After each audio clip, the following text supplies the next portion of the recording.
Shabbat Shalom Bevoar, j'espère que vous allez bien, que vous avez passé une bonne semaine, que vous avez passé des bonnes vacances. Nous sommes rentrés dans le mois de Elul.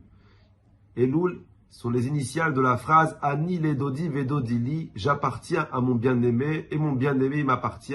J'appartiens à Hachem et à Kadosh Baruch Hu, il m'appartient. Ce mois-là, le mois de Elul, c'est un mois de pénitence, c'est un mois de Cheshbon HaNefesh, d'introspection, de voir qu'est-ce qu'on fait pas, qu'est-ce qu'on fait bien, qu'est-ce qu'on fait mal, pour essayer de se corriger, pour essayer de s'améliorer. Comme ça, quand Bezrat Hashem, dans un mois, le jour de Rosh Hashanah, le jour du jugement, il arrive, nous sommes plus ou moins prêts, nous ne sommes pas prêts à 100%, mais plus ou moins prêts à Bezrat Hashem se faire juger pour passer une bonne année. Il y a un grand tzaddik qui s'appelle Shimshon Pinkus, qui rapporte un très beau machal à propos du mois de Elul. Il raconte une histoire qui s'est passée avec sa famille et lui-même. Vous savez, en Israël, il y a des synagogues qui sont livrées, déjà toutes construites dans des caravanes. On te livre une caravane à tel endroit, et la synagogue, elle est déjà dans la caravane. Bon, ça se fait moins aujourd'hui, à l'époque, ça se faisait beaucoup. Le Rav, il a commandé une synagogue, une caravane, pour la fête de Rosh Hashanah. Il a ramassé l'argent, il a donné l'endroit, la synagogue, elle était prête. 2 jours avant la fête, les ouvriers, ils arrivent, et ils lui livrent avec une grande grue la caravane à l'emplacement désigné par le Rav. Il y avait une joie, ils ont tous chanté, ils ont tous dansé. Les ouvriers, ils sont partis chez eux. Le Rav, il va pour inaugurer la synagogue. Il coupe le bandeau, il rentre dans la synagogue et, à sa grande surprise, il a remarqué comme quoi, quand les ouvriers, ils ont livré la synagogue, ils ont livré le conteneur à l'envers. Au lieu de livrer à droite, ils l'ont livré à l'envers. Le Rav, il ne sait plus quoi faire, il a honte devant tout le monde.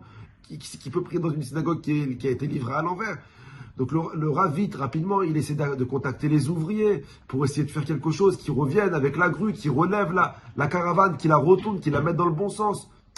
Et un des enfants du Rav, il était jeune, il regarde son père et lui dit « Papa, on n'a pas besoin d'appeler les ouvriers, on n'a pas besoin de grue. » Le père, il lui dit « Mais bien sûr, mais pour retourner la caravane à l'envers, il faut la grue. » Et le fils, il dit au père « Mais non, papa, j'ai vu tout à l'heure les ouvriers, quand ils ont déposé la caravane elle était suspendue à la grue et il y a une personne ou 2 personnes qui ont guidé la caravane. Il dit, là, on n'est pas 2, on n'est pas 3, on est 100. Alors, à 100, on n'a qu'à soulever la caravane et la retourner. » Le Rav, il s'est mis à rire.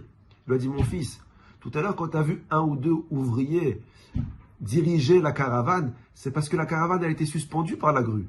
Et comme la caravane, elle était suspendue par la grue, il n'y a pas le poids sur la terre, c'est facile de la pousser.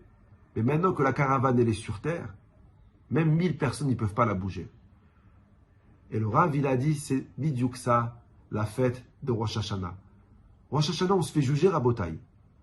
On a l'habitude malheureusement de venir à Rosh Hashanah et de demander pardon. On fait l'introspection à Rosh Hashanah même. On demande pardon à Hachem à Rosh Hashanah même. Mais Rosh Hashanah, c'est le jour du jugement. Rosh Hashanah, on est censé venir déjà prêt. Le mois de Elul, c'est le mois où toutes les xérotes, où tous les décrets, ils sont encore suspendus.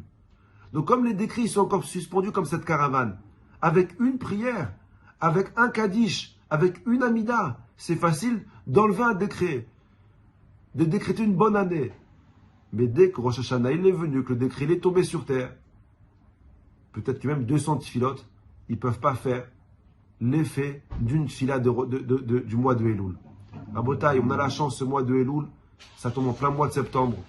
C'est pas pendant les vacances, c'est très rare. En général, toujours, le mois d'Elul, ça tombe pendant les vacances. Cette année, ça tombe septembre. On a 1 mois de préparation, de bilan. N'ayez pas peur de rencontrer qui vous êtes vraiment. C'est sûr que quand on fait un bilan d'introspection, on a peur de ce qu'on va rencontrer. Parce qu'on se dit, attends, mais alors Shabbat, je le fais mal, les prières, je les fais mal, Birkat, je le fais mal, mais je ne suis pas un bon juif. N'ayez pas peur de rencontrer qui vous êtes vraiment. D'abord, ça va vous faire du bien de rencontrer une fois par an qui tu es vraiment, parce que à force de mettre des masques, nous-mêmes, on ne sait plus qui on est, on ne sait plus ce qu'on aime, à force de vouloir plaire au monde entier, on ne sait plus ce qui nous plaît. À force de faire le mytho, même nous, on perd notre essence. Donc de temps en temps, c'est bien de rencontrer le vrai Moshe, le vrai toi-même. Et en plus, Akadosh Baruch Hu, il attend. Il attend à ce que tu fasses une introspection. Pas mal, mais te dire, écoute, je sais comme quoi j'ai des erreurs. Je sais comme quoi je ne suis pas parfait. Je n'ai pas peur de qui je suis. Je n'ai pas peur de mes erreurs, puisque mon seul but, c'est de m'améliorer. Et une personne qui réfléchit comme ça, alors il n'a pas peur de rencontrer le vrai soi-même. Bracha, Hatzlacha et vous et toute votre famille à la semaine prochaine si Dieu veut.